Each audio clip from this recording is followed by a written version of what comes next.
ഭാരതത്തിൽ പൊതുയുഗത്തിന്റെ ഉദയമെന്ന് പ്രധാനമന്ത്രി നരേന്ദ്രമോദി. വഖഫ് ഭേദഗതി ബിൽ ലോക്സഭ, രാജ്യസഭ കടന്നതിന് പിന്നാലെയാണ് പ്രധാനമന്ത്രിയുടെ പ്രതികരണം. പാർശ്വവൽക്കരിക്കപ്പെട്ടവരെ സഹായിക്കുന്ന ബിൽ പാസ്സായതോടെ രാജ്യം നിർണായക ഘട്ടത്തിലൂടെയാണ് കടന്നു പോകുന്നതെന്നും പ്രധാനമന്ത്രി എക്സിൽ കുറിച്ചു.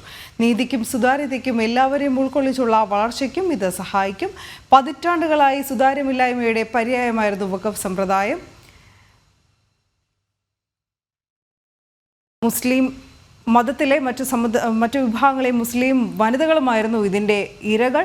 ആധുനിക ചട്ടക്കൂടിലേക്ക് പ്രവേശിച്ചു കഴിഞ്ഞെന്നും സാമൂഹിക നീതിയോട് സംവേദനക്ഷമത ഉളവാക്കുന്ന യുഗം പിറവിയെടുത്തുവെന്നും പ്രധാനമന്ത്രി എക്സ് പോസ്റ്റിലൂടെ വ്യക്തമാക്കി.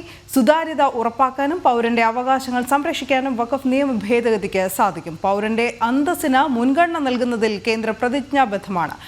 ഇങ്ങനെയാണ് കരുത്തുറ്റ ഭാരതം കെട്ടിപ്പടുക്കുന്നതെന്നും അദ്ദേഹം പറഞ്ഞു.